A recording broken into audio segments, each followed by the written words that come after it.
Hey everybody, welcome back to my channel. It's Aliyahnet here. If you're new, hey, what's up, hello. And if you're a loyal bestie, hey, what's up, what's poppin'. So let's get right into it on why and how I got stuck in New Orleans for 24 hours. So annoyed. But basically, if you guys don't know, and if you're not new to my channel, then you know the last previous videos have been about my vacation trip, my trip to New Orleans and a cruise. So I did get stuck in New Orleans for over 24 hours, and let me tell you what happened.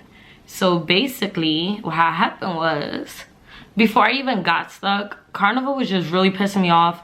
It's not how it used to, how I remember. Well, for starters, one, I noticed that they don't change your sheets.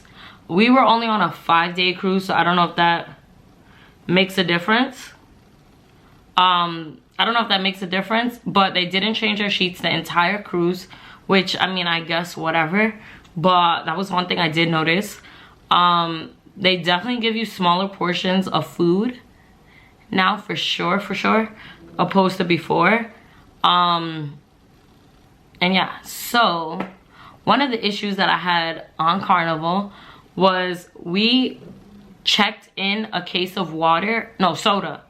A case of soda in our suitcase, and they confiscated it. They put a letter in the suitcase saying that we're taking such and such items. It was a 12-pack case of soda. So one of my bags never made it to my room at first. You know how like you check in your suitcases and stuff? One of my bags out of like 6 of our bags for the entire room did not make it to our room. And that bag had my iPad, my 2 cameras, everything I needed, my face wash to clean off the makeup after a long day.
So yeah, so my bag never made it to my room. So being that we already found out that they took our soda because our other bags got to the room, I said something. I was like, well, yeah, I took my soda. What can we do about it? Like, why did they take my soda? The guest services had no idea. They didn't know anything. He was like, oh, I'll file a claim and see what happens. So with him filing the claim, I basically, to make a long story short, the next day the stewardess knocked on our door. They brought our soda. So I'm like, that's crazy, because imagine I would have never complained. I would have never said nothing. They literally could have just sold our soda, and they were selling soda, and I was so mad because the first day I wanted soda for dinner, so I had to purchase the soda. It was $4 for 1 can of soda. Ridiculous. But thankfully they gave us back our soda, so I didn't have to buy any more soda. I don't really drink soda like that anymore anyway, but sometimes I do want some soda. So so that happened.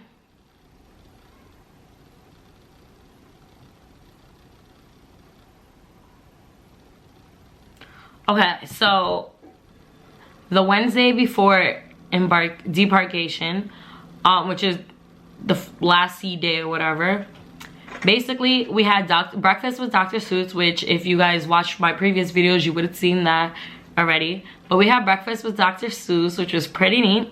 And then after that I wanted to go play a game, so I'm like, okay, cool, let me play some games, whatever, chill. It was like a trivia. I was in the lobby area. Oh, actually before that I took my goddaughter to the bathroom, and there was like throw up all over the floor. So the lady was like, oh, this is throw up, I gotta clean it, whatever. So I'm like, okay. So then thinking somebody just got sick. like regularly sick or whatever. So then when I was playing with the games, I noticed that so many people were walking past looking really, really sick, like throwing up and shit. So I'm like, okay. So now we're on the first floor. Our room is on the first floor, so keep that in mind. So we're now on the last C day, right? So I start feeling weird. Like, I know my body, so I started feeling weird, and I'm like, oh nah, I need to go lay down. So I left the game area and I went to my room. So I went to lay down, whatever, and then I kept waking up because my god kids kept coming in the room and stuff like that. So I would wake up, and I just still kept feeling weird. And then I kept texting my friend, and she was like, her mom started feeling weird too, this and the fourth. So I'm like, what the fuck? So now, being that we're on the first floor and we're on our way back, normally cruises are rocky when you're coming back to the States or whatever. But for some reason, it felt really rocky, like really, really rocky. And I'm like, what the hell? Like, why is it so rocky? Especially with us being on the first floor, you really was able to feel it. So while I'm in bed, I feel like my body's moving like this. And I'm like, what the fuck?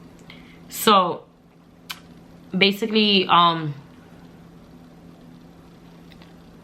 kept in mind that everybody kept throwing up. And my godkid's grandma was like, you need to take Advil. Maybe go downstairs to the doctor, see if you have COVID. This shit and that shit. I'm like, I don't have COVID. I'm not scared of COVID for real. Like, I'm vaccinated. Like, I've never caught COVID. So that's like always my least worries. But she was like, maybe you got COVID, maybe this, maybe that. People are throwing up, this, that, and the fourth. So now I'm not scared at all.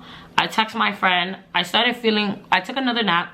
Started feeling a little bit better, and I told my friend that I met on the cruise if she wanted to go to the gym. I literally got up, went to the bathroom as normal, put on some shorts, and then I'm like, nah, I still feel weird. So I put on my gym shorts. They were like little biker shorts or whatever, Nike biker shorts, and I didn't put on a shirt because I'm like, nah, I feel weird as hell. I went to go lay down again. I'm like, nah, I can't go. Like, I don't think it's a good idea, whatever. So I went to go lay down again, and the boat is still rocking crazy.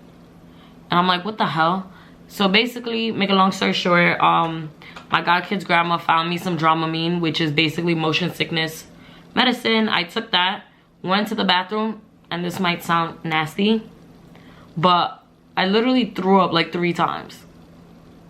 So I'm like, what the fuck? So apparently, come to find out, a lot of people got seasick because we were in a storm or whatever. We were in the Gulf of Mexico in a storm. The boat was rocking more than normal, and a lot of people got seasick. So that's basically what everything was. And the Dramamine medicine helps take everything out. So that's why I threw up once I took it, which I didn't throw up before I took it until after. So now, because we were in the storm, apparently the cruise had to circle around the Gulf of Mexico, because so in the New Orleans port, you have to ride up the Mississippi River to then get to the port of New Orleans. And apparently he couldn't do that because of the storm. So now, being that I'm so sick, like I'm just laying in bed all day,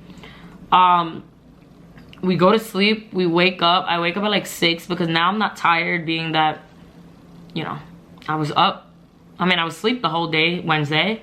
And meanwhile, we were an hour behind New York. So that's 7 o'clock New York time, which normally is the time that my body wakes up anyway. So then my friend messaged me and was like, yo, you know we're delayed 6 hours, or no, 7 or 8 hours. I'm like, what?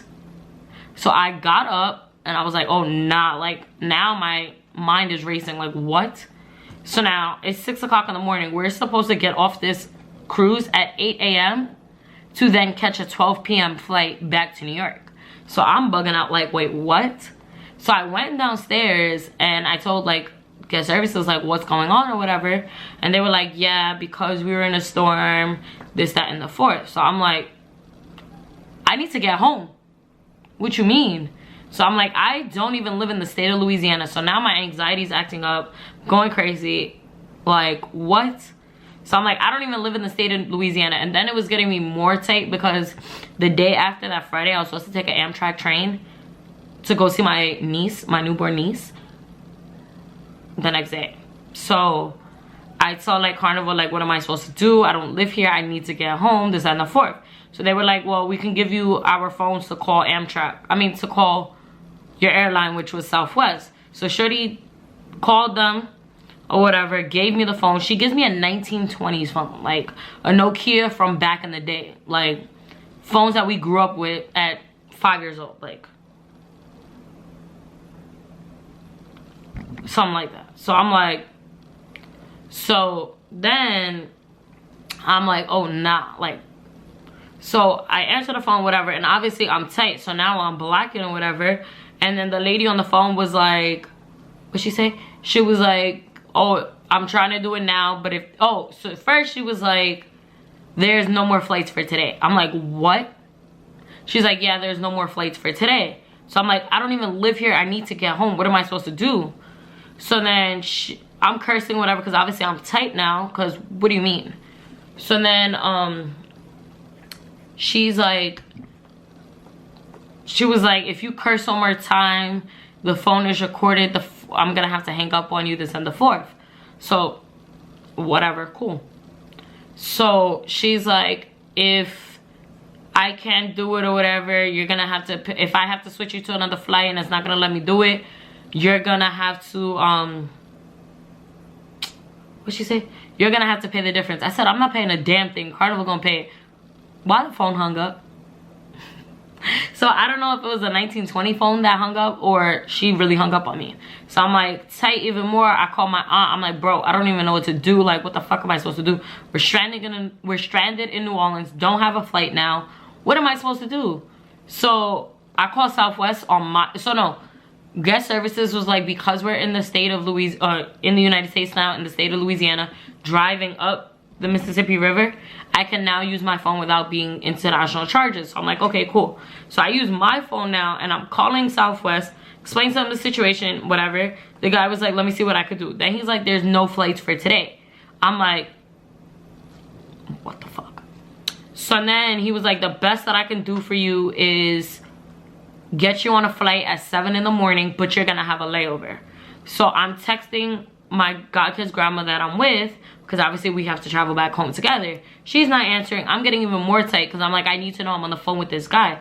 So I blow up her phone. She answers. She's like, okay, whatever, cool, as long as we get home. So now we're stranded in New Orleans for 24 hours. And it's on some, where am I supposed to be? What am I supposed to do? Like, what? I don't even live in the state of Louisiana. So I'm telling Carnival, like, what am I supposed to do? I have $0. Like, what am I supposed to do? So they was, and I'm like, the airline said there's no flight for today. Now I'm bugging out, about to start crying. Because when I'm angry, I start crying. And my anxiety was like acting up or whatever. And then I'm like, okay, so the lady's just like, oh, you gotta call corporate, you gotta call corporate, you gotta call corporate. I'm like, no, you need to call corporate. Why do I need to call corporate and it's y'all fault? Like, I didn't make this fucking boat miss my flight. Like, so I'm over there tight, still mad as can be. So I called my aunt or whatever. No, first before I called my aunt, I was like, I'm about to be a bum on Bourbon. If you don't know, Bourbon Street is like a popular street in New Orleans, and everybody knows about Bourbon Street, like where they do the Mardi Gras parade. Like, it's like really popular, but there's hella bums. So I'm like, about to be a bum on Bourbon. And I started saying that mad times. Everybody started laughing because now we left out of New Orleans. So a lot of the people were from New Orleans or the state of Louisiana, so they knew what Bourbon Street was. So I started saying that, everybody laughing. But I'm tight, so now everybody laughing and I'm still tight. But I started laughing too because fuck it, it's a joke, like whatever.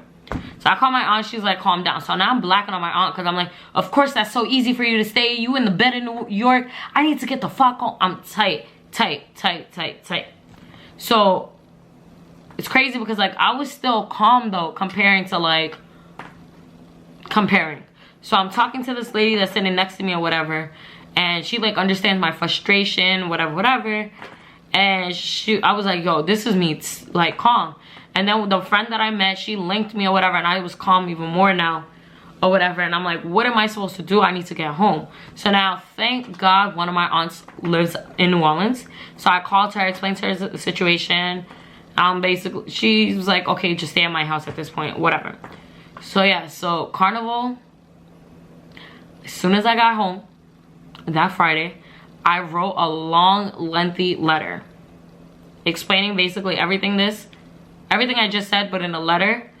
We're almost a week later and they still haven't responded, and I'm getting even more tight because what the fuck. So if they don't answer by Friday, I'm gonna call them and just start blocking at that point, because I need some type of compensation. Y'all left me stranded in 24 hours in New Orleans. I need something, and I hope Carnival sees this video, because the way that cruise happened, it was just so much, like, it was. And then the workers had no care in the world, like no care in the world. What would have happened for real if my aunt didn't live in New Orleans? We literally had 2 babies with us, 2 kids under 5. What was I gonna do? Like, what was I supposed to do with no money? Because who the hell planned to be stuck in New Orleans? Like, what the hell? Obviously, weather things happen, whatever. But I feel like Carnival could have been more understanding and more caring, showing some type of compassion. They were just like, call corporate, call corporate, call corporate. What? What do you mean? Oh, and then we didn't even get off the boat till 4 p.m. and that was another headache and a half. My nail broke getting off. Like, it was just so much. The lines were crazy getting off the boat.